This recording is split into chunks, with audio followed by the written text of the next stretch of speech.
Chámome Nerea Vázquez, teño 27 anos, son técnica en soldadura e calderería e veciña daqui de Ceilán, na Baña, e actualmente curso o ciclo superior de construcións metálicas.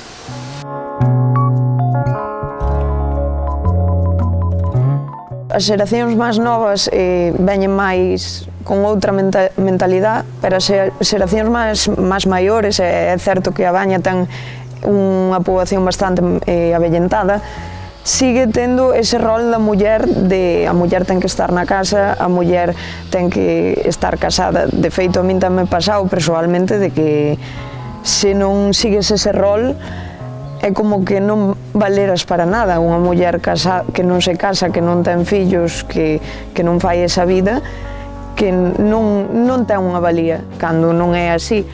Pero bueno, eu creo que é unha cuestión de ilo cambiando, é unha cuestión educativa, é unha cuestión cultural. As xeracións máis novas, quitando algunha rara avis ou tal, sí que veñen máis cambiadas. De feito, nas xeracións novas da Baña notei moitísimo apoio.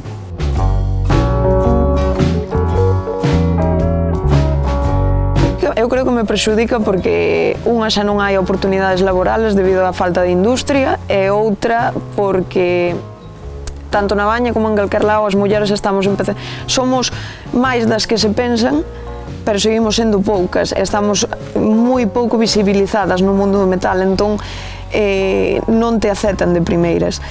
De feito, dinche que a min dixeronme que non compensábamos as mulleres no mundo do metal. Iso, unha empresa ten que ter unhas infraestructuras, ten que moverse, entón dinche que non lle vales.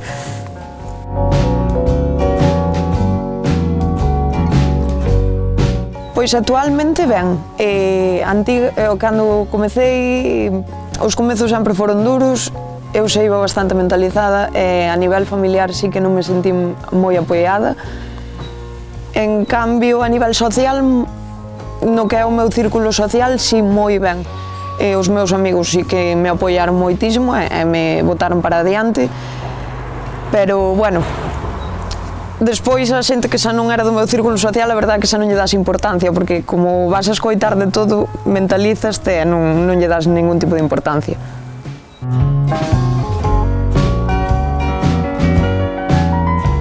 A verdade é que cando decidín comezar, aparte eu viña de outro sector totalmente diferente, sí que non levaba ningunha expectativa. Sabía que iba a ser un camiño difícil, entón non me sorprendía nada. Cando marcas o listón nun punto baixo, despois sabes que só vas ir a mellor. E teño que dicir que me sorprendín a nivel de traballo, a nivel do que é o mundo do metal, moi gratamente, porque é moito máis do que a xente pode imaginar.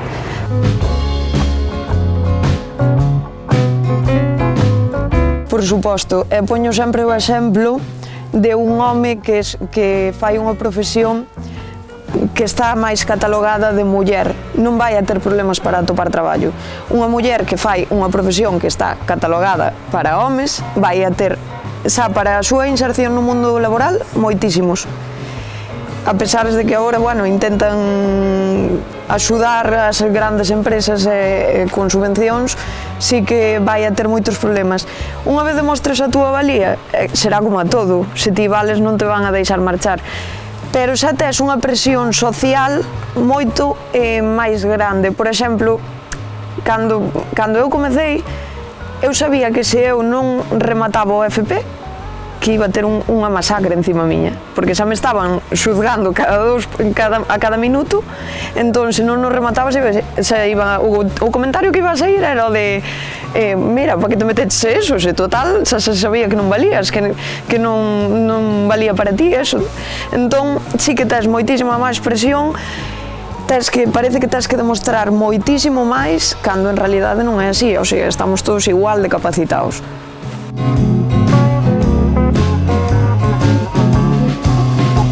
Bueno, o primeiro de todo é a educación nas casas. O de xa non é o simple feito as pequenas cousiñas de lavar os platos ou lavar a roupa. Vamos a ver, hai que ser xente funcional, persoas funcionales e todos facer de todo, porque ao fin e ao cabo somos todos iguais, pero despois tamén hai que mirar moito da información dos traballos. Creo que a maioría da xente non ten un gran descoñecemento do que son os empregos en xeral, os oficios do tema do metal. O metal é un traballo super limpo, super fino, e creo que debería de haber máis información e máis educación.